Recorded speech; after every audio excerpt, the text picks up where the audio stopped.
First ever factory outlet Mukunda jewellery వారి Jubilee hills branch త్వరలో ప్రారంభోత్సవ కానుకగా ఎన్నో ఆఫర్లు. బంగారం వెండి ధరలు ఏమాత్రం తగ్గడం లేదు. స్వల్పంగా తగ్గుముఖం పట్టి మరుసటి రోజే అంతకు రెట్టింపుగా దూసుకువెళ్తోంది. మన భారతీయ సాంప్రదాయంలో బంగారానికి అత్యంత ప్రాధాన్యత ఇస్తుంటారు. సామాన్యుడు గ్రామ్ బంగారం కొనాలంటేనే భయపడే రోజులు వచ్చేశాయి. తాజాగా తులం బంగారం ధర 1,30,000 దాటేసింది. డిసెంబర్ 12న తులం బంగారం ధర 1,30,760 వద్ద కొనసాగుతోంది. వెండి ధర అదే రోజు కొనసాగుతోంది.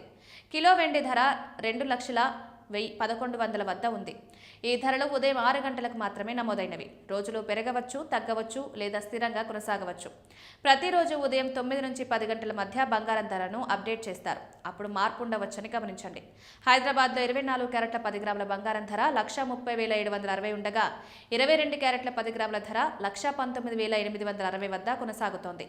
బంగారం, వెండికి ప్రపంచవ్యాప్తంగా డిమాండ్ పెరగడంతో అనేక కారణాల వల్ల బులియన్ ధరలు పెరిగాయని మార్కెట్ విశ్లేషకులు తెలిపారు.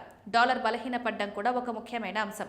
పెట్టుబడిదారులు ప్రపంచ ఉద్రిక్తతలు, ఆర్థిక అనిశ్చితిని ఎక్కువగా గమనిస్తున్నారు. ఫలితంగా వారు తమ సంపదను కాపాడుకోవడానికి బంగారం, వెండి వంటి సురక్షితమైన పెట్టుబడుల వైపు మొగ్గు చూపుతున్నారు.